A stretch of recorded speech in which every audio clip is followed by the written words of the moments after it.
Hi, this is Revathi. Welcome to అందమైన కథల పొదిరిల్లు. Video చూస్తున్న ప్రతి ఒక్కరికి, అలాగే లైక్స్ కామెంట్స్తో ఎంకరేజ్ చేస్తున్న వాళ్ళందరికీ నా హృదయపూర్వక ధన్యవాదాలు. ప్రేమ మనసులు ఎపిసోడ్ నెంబర్ 119. వంశీ జగదీష్ కార్ని వెంబడిస్తూ వెళ్ళి జగదీష్ కార్కి అడ్డు పెడతాడు. జగదీష్ సడన్ బ్రేక్ వేసి కారు ఆపగానే వంశీ కారులో నుంచి దిగుతాడు. జగదీష్ కూడా కారు దిగి వంశీని కోపంతో చూస్తుంటాడు. వంశీ కూడా కోపంతో జగదీష్ దగ్గరికి వచ్చి, నా భార్యని చంపబోయినందుకు నేను ఎప్పుడో ముక్కలు ముక్కలుగా నరకాల్సింది, కానీ నీ అదృష్టం బాగుండి బతికిపోయావు. శ్రీరామ్ లాసుల జోలికి వచ్చి వాళ్ళని విడగొట్టాలని చూసావంటే నీ నిజస్వరూపం బయటపెట్టి అశోక్ చేతని నిన్ను ముక్కలుగా నరికిస్తాను అని ఆవేశంగా చెప్పి కార్ తీసి వెళ్తాడు. జగదీష్ కోపంతో పిడికిలి బిగించుకొని కార్ డిక్కీ మీద గుద్దుతాడు. చక్రవర్తి గారు ఇంటి ముందు గార్డెన్లో ఒంటరిగా చైర్లో కూర్చొని ఉంటాడు. అశోక్ ఏదో ఫోన్ మాట్లాడుతూ దూరంగా కనిపిస్తున్న తండ్రిని చూసి, సరే నేను ఆఫీస్ వచ్చాక మాట్లాడతాను అని ఫోన్ పెట్టేసి తండ్రి దగ్గరికి వచ్చి ఎదురుగా కూర్చొని, ఏంటి నాన్న ఒంటరిగా కూర్చొని ఏదో ఆలోచిస్తున్నారు, దేని గురించి అని అడుగుతాడు. చక్రవర్తి గారు బాధగా మాట్లాడుతూ, ఈ ఉరుకులు పరుగుల ప్రయాణ జీవితంలో నేను ఎదుర్కొన్న ఒడిదుడుకుల్ని, కష్టసుఖాల్ని నెమ్మరేసుకుంటూ కూర్చున్నాను ఆనంద్. నా జీవితంలో కూడా ప్రశాంతత అనేది ఎప్పుడూ లేదు. చిన్నప్పుడు నువ్వు మా నుంచి దూరమై నీ కోసం కుమిలిపోతున్న టైంలోనే నా చెల్లెలు మరణవార్త నన్ను కుంగతీసింది. అప్పుడే జగదీష్ లాస్యని ఇక్కడికి తీసుకొచ్చాను. మా నాన్న ఇచ్చిన ఆస్తితో ఆనంద్ గ్రూప్ ఆఫ్ ఇండస్ట్రీస్ పెట్టాను. ఆ కంపెనీ ఒక వెలిగి లాభాలు తెచ్చిపెట్టింది. మధ్యలో బిజినెస్లో దెబ్బతిని మళ్ళీ కోలుకోగలిగాను. ఇప్పుడు ఆ కంపెనీ బాధ్యతలు నా కోడలికి అప్పజెప్పి కాస్త ప్రశాంతంగా ఉన్నాను అని అంటాడు. అశోక్కి ఒక విషయం గుర్తొచ్చి, నాన్న ఎప్పటి నుంచి మిమ్మల్ని ఒక విషయం అడగాలనుకుంటున్నాను. ఈ ఇల్లు అమ్ముకునే పరిస్థితి వరకు ఎందుకు వెళ్ళారు? బిజినెస్లో మీకు అంతగా నష్టాలు ఎందుకు వచ్చాయి అని అడుగుతాడు. నీ ఫ్రెండ్ వంశీ కారణంగానే బిజినెస్లో నష్టాలు వచ్చి నా ఆస్తులన్నీ కోల్పోయాను ఆనంద్ అని అంటాడు. అశోక్ ఆ మాటలకు ఆశ్చర్యపోతూ, వాట్, వంశీ కారణంగా మీకు నష్టాలు రావడం ఏంటి నాన్న అని అడుగుతాడు. అవును ఆనంద్, నేను బిజినెస్ దెబ్బతినడానికి వంశీనే కారణం. వంశీ రఘు నా కంపెనీలో ఎంప్లాయీగా చేస్తున్నప్పుడు మన company Aditya group of industries పోటీగా ఉండేవి. మన కంపెనీకి కాంట్రాక్ట్స్ తగ్గించుకోవడం కోసం నేను జగదీష్ చాలా కష్టపడేవాళ్ళం. కానీ వంశీ డబ్బు కోసం ఆ ఆదిత్యతో చేయి కలిపి మన కంపెనీ టెండర్ కోడ్స్ ఆ ఆదిత్యకు చేరవేసేవాడు. టెండర్ కోడ్స్ ఆ ఆదిత్యకి ఎలా లీక్ అవుతున్నాయో నాకు జగదీష్కి అర్థం కాకపోయేవి. ఆ రకంగా వంశీ కారణంగా కంపెనీలో నష్టాలు వచ్చి నా ఆస్తులన్నీ పోయాయి. ఒకరోజు నేను జగదీష్ డైరెక్ట్గా ఆదిత్య దగ్గరికి వెళ్ళి నిలదీశాము. గట్టిగా వాడిని బెదిరించేసరికి వంశీకి డబ్బు ఆశ చూపించి వంశీ ద్వారానే కంపెనీ సీక్రెట్స్ తెలుసుకునేవాడినని చెప్పాడు. అప్పటికే ప్లే బాయ్గా వంశీ క్యారెక్టర్ని అసహించుకుంటున్న నాకు ఆదిత్య మాటలు వినేసరికి వంశీ మీద పీకల దాకా కోపం పెరిగిపోయింది. ఆ ఆవేశంతోనే స్టాఫ్తో కలిసి పని చేసుకున్న వంశీ దగ్గరికి వచ్చి వంశీ షర్ట్ కాలర్ పట్టుకొని అందరి ముందు నిలదీశాను. అది వంశీకి అవమానంగా అనిపించి, చేసిన తప్పు వంశీ ఒప్పుకోకపోగా నాతో గొడవపడి బయటికి వెళ్ళి కంపెనీ పెట్టి నాకన్నా గొప్ప స్థాయికి వస్తానని నాతోనే ఛాలెంజ్ చేసి రఘుని తీసుకొని వెళ్ళిపోయాడు. నిజంగానే వంశీ కంపెనీ స్టార్ట్ చేసి తన తెలివితేటలతో పైకి వచ్చాడు. వంశీ పైకి వచ్చే కొద్దీ నేను వంశీ మీద ద్వేషం పెంచుకుంటూ వచ్చాను. అదే సమయంలో నేను భారతి వాళ్ళ కోసం కొనాలనుకున్న సైట్కి వంశీ పోటీ వచ్చి దానికి డబల్ రేట్ పెట్టి ఆ సైట్ని కొని బృందావనం కట్టించాడు. దాంతో వంశీ మీద ఉన్న కోపం నాకు తారాస్థాయికి వెళ్ళిపోయింది. ఎలాగైనా వంశీ కంపెనీ కూల్చేయాలని, బృందావనాన్ని దక్కించుకోవాలని, వంశీని నష్టపరిచే బాధ్యత నీదేనని జగదీష్ మీద పెట్టాను. ఇప్పటికీ కూడా నాకు వంశీ మీద ఆ కోపం తీరలేదు ఆనంద్ అని అంటాడు. అశోక్ ఆ మాటలన్నీ విని కుర్చీలోంచి లేచి పక్కకు వెళ్ళి, తప్పు చేశారు నాన్న. వంశీని పొరపాటుగా అర్థం చేసుకొని వంశీని చాలా ఇబ్బంది పెట్టారు అని అంటాడు. చక్రవర్తి గారు కూడా చైర్లో నుంచి లేచి, నీ ఫ్రెండ్ మీదున్న అభిమానంతో నువ్వు ఇలా అంటున్నావని నువ్వు ఇలా అంటావని ఇన్ని రోజుల నుంచి ఈ విషయం నీకు చెప్పలేదు ఆనంద్ అని అంటాడు. కానీ నాన్న, వంశీ ఎలాంటి వాడో నాకు పూర్తిగా తెలుసు. డబ్బు కోసం అలా చిల్లరగా బిహేవ్ చేసే మనస్తత్వం వంశీది కాదు. ఎక్కడో ఏదో పొరపాటు జరిగింది. ఆ పొరపాటుతోనే వంశీని తప్పుగా అర్థం చేసుకున్నారు అని అంటాడు. అలాంటి ఛాన్స్ లేదు కదా ఆనంద్. ఆ ఆదిత్యని వంశీ అని ఒప్పుకున్నాడు కదా అని అంటాడు. కానీ వంశీ ఒప్పుకోలేదు కదా నాన్న. ఆ ఆదిత్యని అబద్ధం చెప్పి ఉండొచ్చు కదా. అలా ఎందుకు ఆలోచించడం లేదు అని అడుగుతాడు. అలా ఆలోచిస్తే అంతమందిలో వంశీ పేరే చెప్పాల్సిన అవసరం ఆదిత్యకి ఏంటి ఆనంద్ అని అడుగుతాడు. దానికి అశోక్ కాస్త ఆవేశపడుతూ, ఎవరికి ఏ అవసరం ఉండి ఇదంతా చేశారో నాకు తెలియదు, కానీ మీ అందరి మధ్యలో వంశీ బాగా నష్టపోయాడు నాన్న. అసలు ఆ ఆదిత్య పింకీని కిడ్నాప్ చేసిన తర్వాత అతను కంపెనీ మూసేసుకొని ఏటో వెళ్ళిపోయాడు. వాడే ఉండి ఉంటే వాడిని 2 తన్నైనా మీ ముందులే వాడి చేత అసలు నిజాన్ని కక్కించేవాడిని. ఇప్పటికైనా వాడు ఎక్కడ ఉన్నాడో వెతికి అసలు నిజాన్ని బయటకు కక్కిస్తాను అని ఆవేశంతో చెప్పి, తర్వాత చక్రవర్తి గారికి ఎదురుగా వచ్చి నిలబడి ఆవేశాన్ని తగ్గించుకొని నిదానంగా మాట్లాడుతూ, వంశీ మంచివాడు నాన్న. వంశీ ఒకరు బాగుపడాలని చూస్తాడు, కానీ ఒకరి నాశనాన్ని అసలు కోరుకోడు. మీరు వంశీ మీద ఇంకా కోపంగా ఉండటం నాకు అసలు నచ్చటం లేదు. వంశీని అర్థం చేసుకోవడానికి కాస్త ప్రయత్నించండి. ఎవరో కావాలని మీ ఇద్దరి మధ్య శత్రుత్వం పెట్టారేమో, ఒక్కసారి అలా ఆలోచించండి అని చెప్పి వెళ్ళిపోతాడు. అశోక్ మాటలకు చక్రవర్తి గారు ఆలోచిస్తూ కుర్చీలో కూలబడి, ఒకవేళ ఈ విషయంలో జగదీష్ దుర్మార్గం ఏమైనా ఉందా? జగదీష్ కావాలని నాకు వంశీకి శత్రుత్వం పెట్టి ఉంటాడా? ఒకవేళ అదే నిజమైతే వంశీకి నాకు మధ్య గొడవలు పెట్టాల్సిన అవసరం జగదీష్కి ఏంటి? ఏది ఆశించి ఈ గొడవలు పెట్టి ఉంటాడు అని ఆలోచిస్తుంటాడు.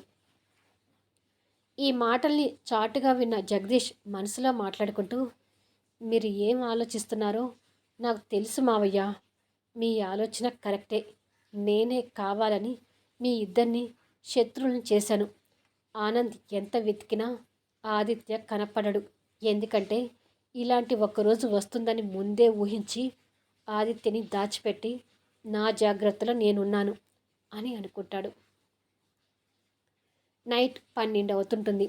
రేణు అశోక్ గుండెల మీద తలపెట్టి టెడ్డీ బేర్ హత్తుకున్నట్టుగా అశోక్ని హత్తుకొని నిద్రపోతుంటుంది. అశోక్ తన గుండెల మీదున్న రేణుని జోకొడుతూ చక్రవర్తి గారు వంశీ గురించి చెప్పిన మాటల్ని గుర్తు చేసుకుంటూ ఉంటాడు.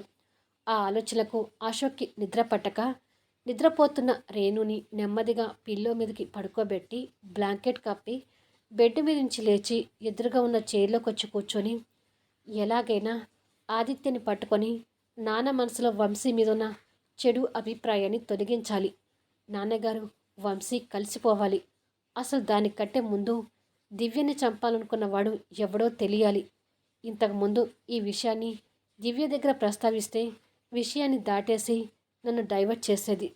ఇప్పుడు వంశీ కూడా అలాగే చేస్తున్నాడు. నాకు ఎందుకో వంశీ దివ్య నా దగ్గర ఏదో విషయం దాస్తున్నారేమో అనిపిస్తుంది. అసలు దివ్యని చంపాలనుకున్న ఆ దుర్మార్గుడు ఎవడు? వాడి కలలో నా మీద కూడా అంత కోపం కసి ఎందుకుంది?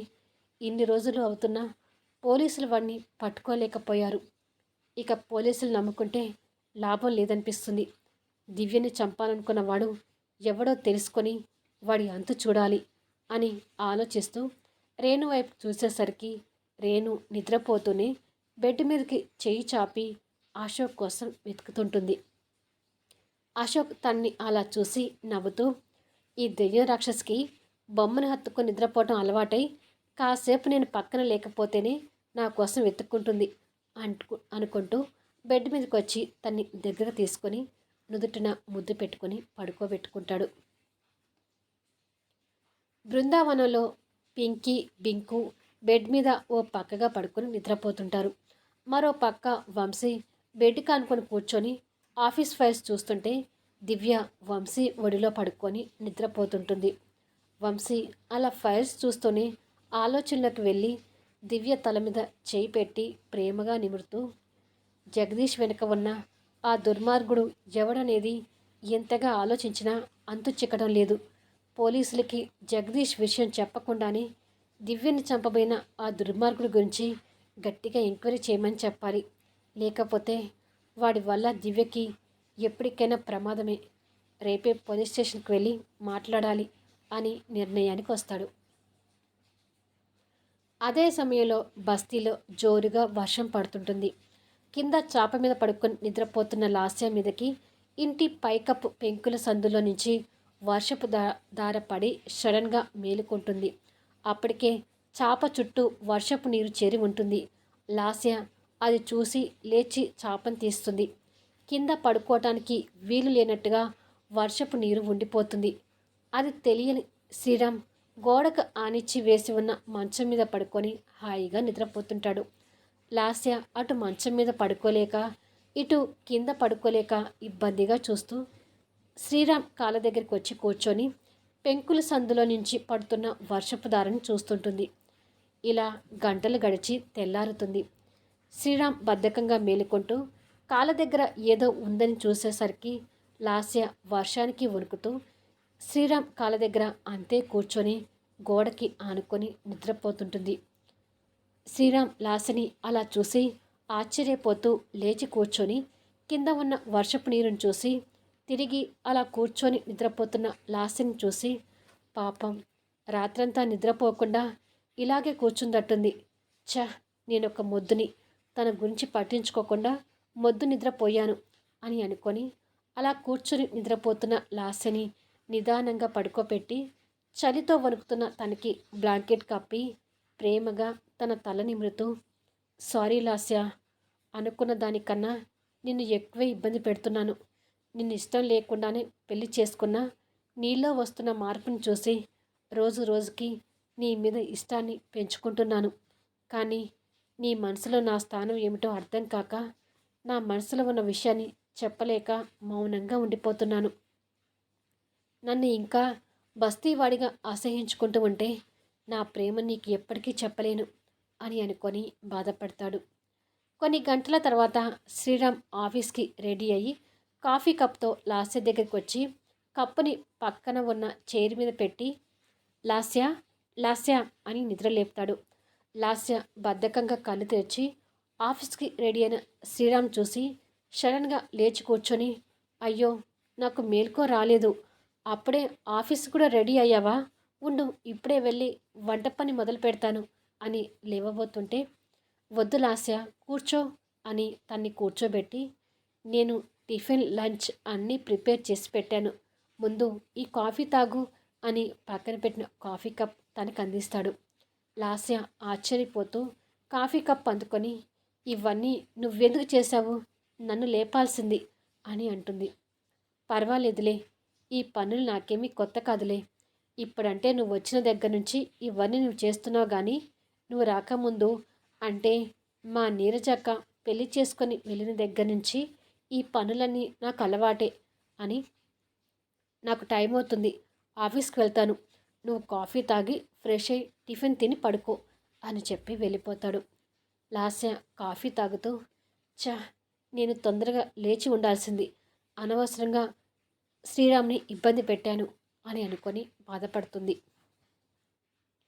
ఆఫీసులో రేణు కోపంతో ఫైల్స్ని అకౌంట్ అడ్మినిస్ట్రేషన్ స్టాఫ్ మీదకి విసిరేసి, అకౌంట్స్లో కొన్ని కోట్లకు సంబంధించిన డబ్బు టాలీ కావడం లేదు, ఆ డబ్బు అంతా ఎటుపోయింది, డబ్బుని ఏం చేశారు అని సీరియస్గా అడుగుతుంది. వాళ్ళు రేణుని చూసి భయపడుతూ మౌనంగా ఉండిపోతారు.